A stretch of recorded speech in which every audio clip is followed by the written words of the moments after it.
Welcome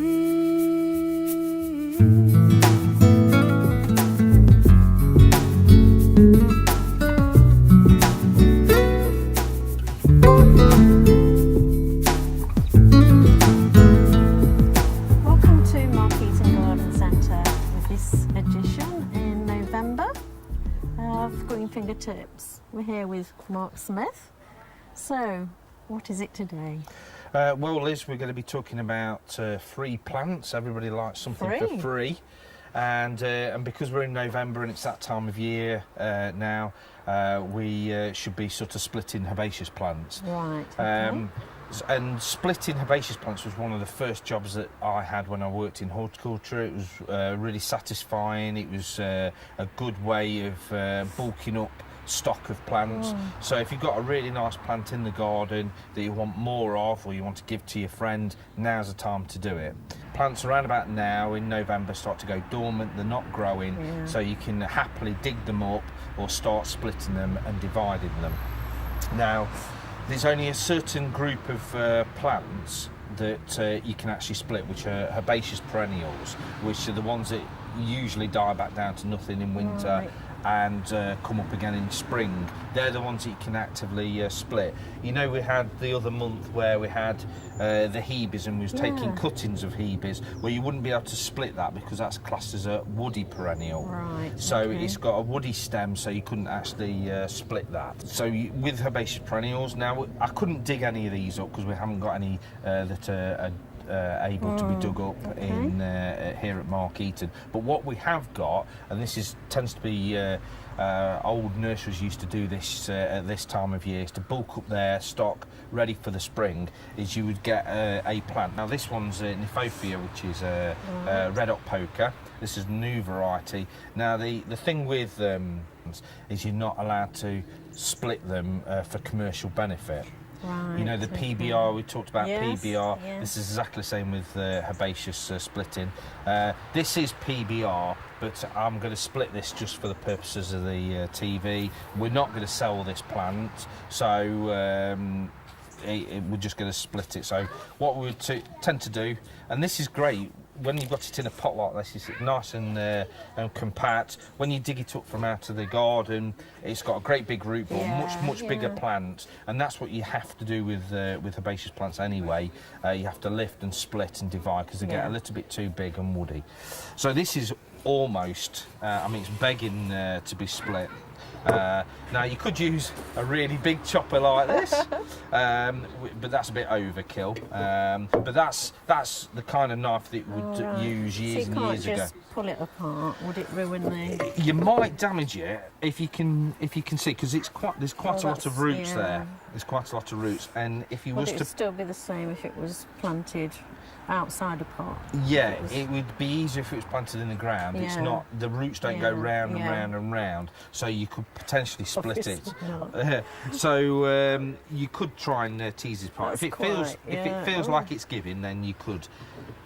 But for safety and because you don't want to ruin the plant. So there's obviously two key plants there, which are nice, big enough to separate easily enough.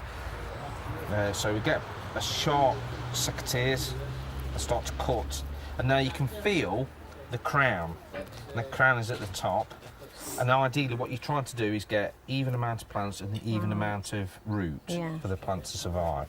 So just cut through. Now that's because it's herbaceous perennials and it's not woody, it goes relatively easy. So you just cut, and you just start teasing, and there we go. Wow, there we are. So I'm going to turn this round. Yeah. So you can see, like, you will get the odd thing where you've obviously cut through. They look a bit dead anyway, don't they? So you've got the crown there, and you've got the roots coming off. Now there's a good clump of root there. Nice section. The same, yeah. Both are exactly the same there, and you can see all the roots forming. Now, if you're brave, if you are brave, and you've got a very, very sharp knife, you could split through there and make 4 plants. See what I did there? My mathematics there. Yeah. Yeah, you could split straight down. Now you can see the crown. You can split straight down that crown and make 4 plants. but with having a much more established plant like that, it will take off a lot quickly next spring. So the more you divide, the weaker the plant is. So it's a balance. It just depends on how many plants you want. So those could simply, if you've got an old pot, you could simply pop that into the pot. Right, okay. A lot of multi-purpose compost. Plenty of grit and sand, you know, for drainage, and you see that is almost the same size as the plant that we took out. And by this time next autumn, it will fill out and get really big and established. So you can repot into another pot. So that's all right, straight out in the garden. Leave it straight out. It doesn't need to be protected. Potted up in multi-purpose compost, just left outside. Just leave it to its own devices and let it root through. Ready to replant out into the garden, or you can put straight into the garden if you've got a place ready prepared. Plant straight into situ in the garden. It's a great way of bulking up the plants. This is a tub and basket plant. Right. And now this is a little tip for green-fingered viewers, but you'll buy that from a garden centre. That is roughly around about £2.99. Yeah. If you want to make more, so you've got a couple of baskets, because you would plant that in a winter tub. Any of the winter tubs for winter interest colour, but if your budget's limited, what you can do is split it again straight down the middle. I've made the cut, so you've got two plants that you can use now instead of one, so you can do two tubs instead of just the one tub. And they're nice big sizable plants to plant up, and because it's winter they're not growing, you can do that again on a really small plant. Again, if you feel that maybe that's a little bit too bushy, just find the centre again, just tease them apart and then cut it again. It just depends on how brave you feel, but that will fill out and establish, and like I say, it's just saving you money by splitting.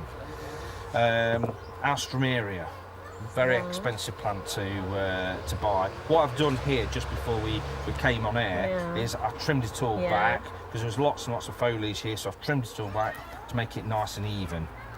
Again, just tipping it. You see, it's $11.99, so you can wow, that's got quite a few roots on it. Yeah, and that's the thing. Alstroemeria, people think they're quite soft and tender. It's a really hardy plant, and potentially each really little thick roots, they are. You can tease those out, and potentially each one of those will make a plant.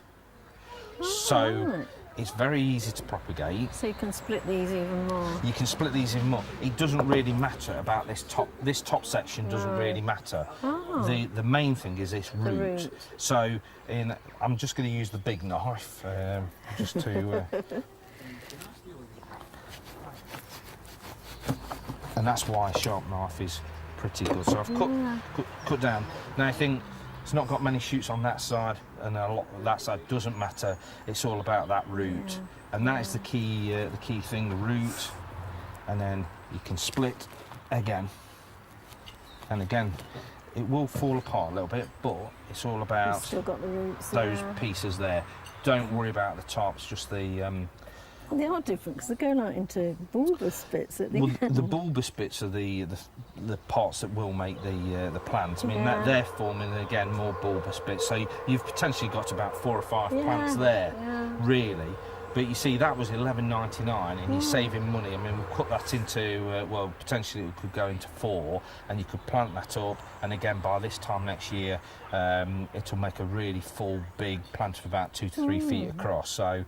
Well worth doing, and that's the whole point about doing this propagation and getting these free plants is saving money and the satisfaction. Like I say, when I first started in horticulture, this is what I was doing. We would split these, pot them up into plastic pots, and would sell them in the spring to customers. And the satisfaction of seeing them from the beginning being split to being sold to a customer is fantastic. So it's well worth. So if the customer can do it themselves, then it's not going to put them off sort of spending more money, because obviously in the end you can make these fourfold. Absolutely, absolutely. You can give these away to friends. You know, if somebody's been into your garden and said, "Oh, I like that plant," and then you can say, "Oh, I'll give you a piece of that," and it looks really impressive when you're giving them a living plant. But yeah, well worth it. Just some herbaceous perennials are easier than others. Yeah. But the whole thing is give it a go, try it out. You will get some successes. You'll get some failures as well. But some are easier, like I say, some are easier to propagate than others and split. But just give it a go and persevere with it, because it pays dividends in the end. Yeah. So what's this plant here? This one's this one's a geum. If it was in the garden, it'd be a massive root. If it's in a pot, you get the. You can buy these from a garden centre to split yourself. So it doesn't matter about all this overgrowth of. No, you just cut it all off, because it's not actually actively growing now. You're not harming the plant in any way. Okay. But you can do this yourself. You can buy a plant like this that's a little bit past its best, I guess, or a herbaceous perennial that you like from a garden centre, and do this exactly yourself. Right. Exactly the same thing. Now I've cut the Will it roots come off. out? It should come out. There we go. Bit of force. So massive root. Yeah. It's perfect for splitting. I mean, geums, I nearly said geranium then. The geums do form a lot of root, and what you will find is if you dug this out of the garden, it'd be 3 or 4 foot across. Oh, right, okay. So this is perfect for splitting. Nice crown, you get multiple plants out of that.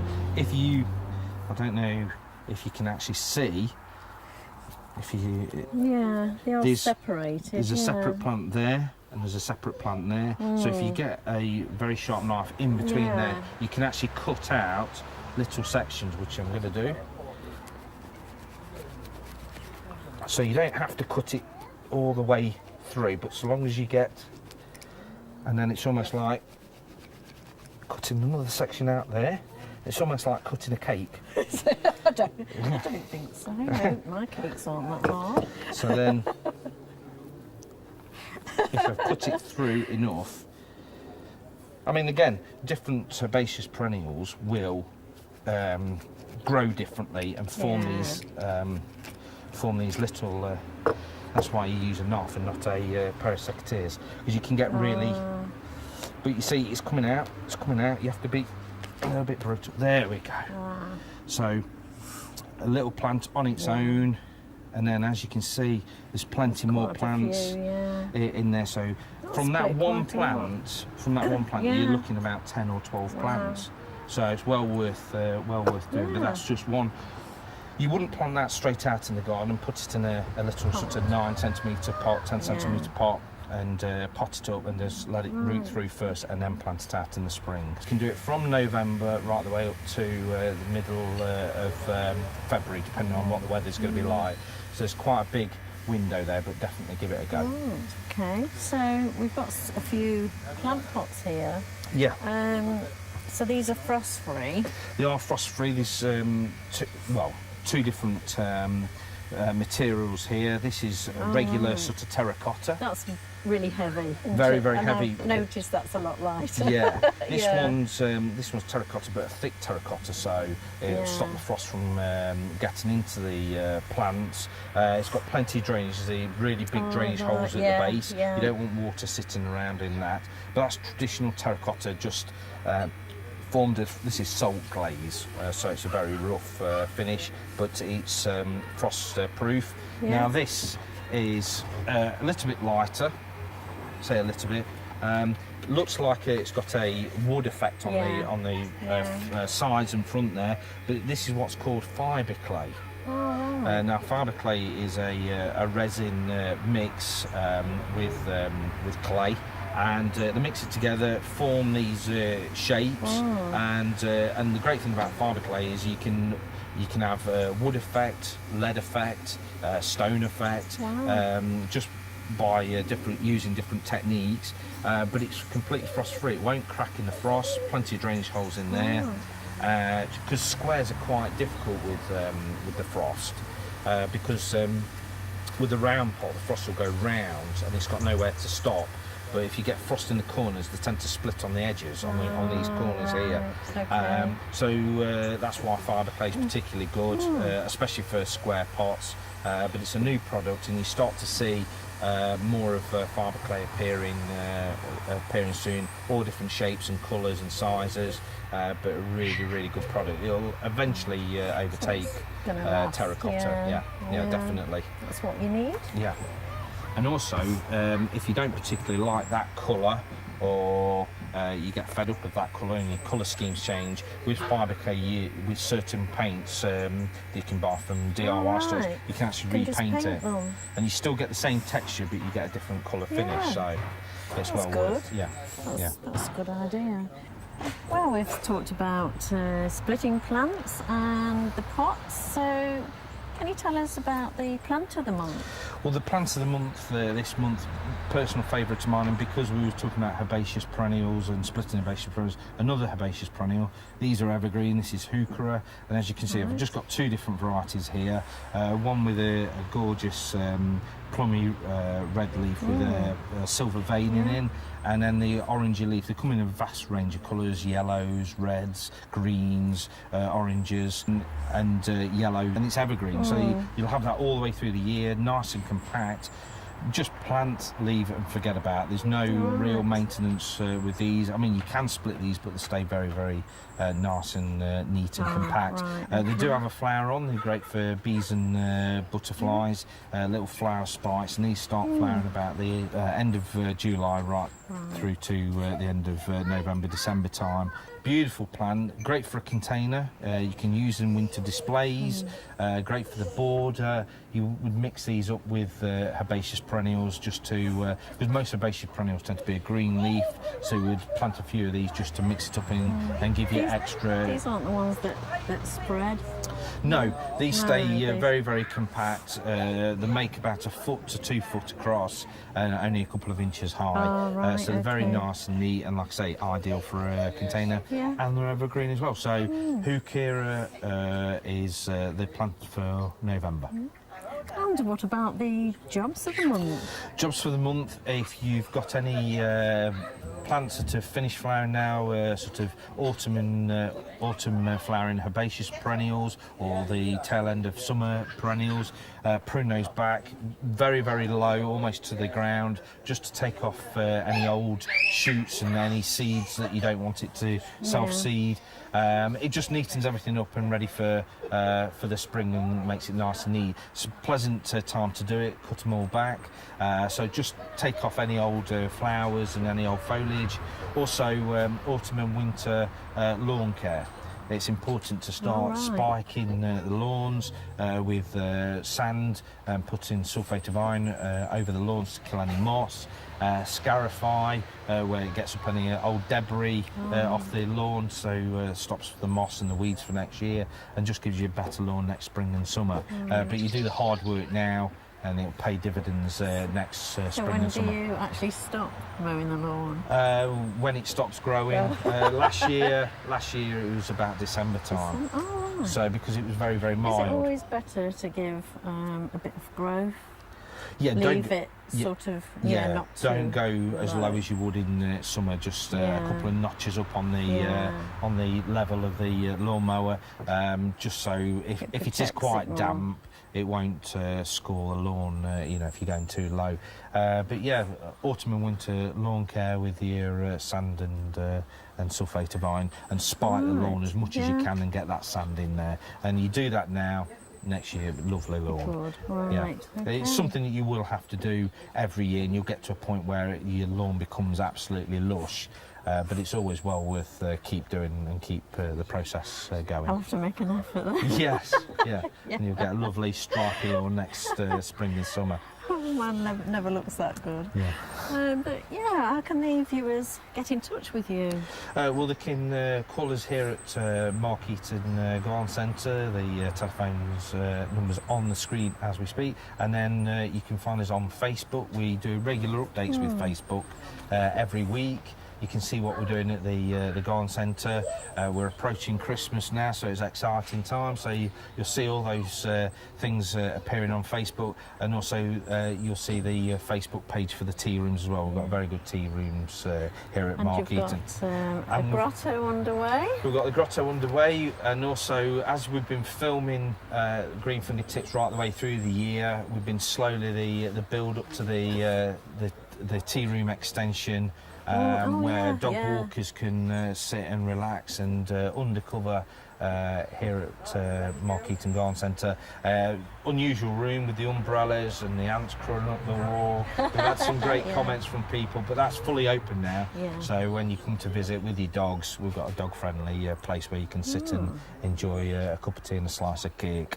Well, I can see how well the actual centre's come on. There's a lot more range here, and you've done really well, Mark.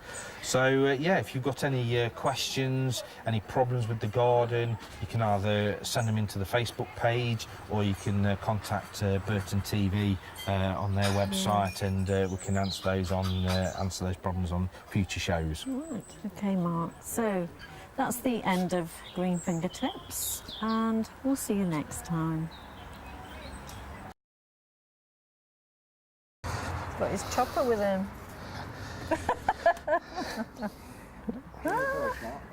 Say again? I've got one of those. Have you? Yeah. Have you seen this chopper before? No. First time. First time. It's descending into chaos already. It really is. The plant of the month is... I should have said No, that's all yeah, right, that's all right. That's all right.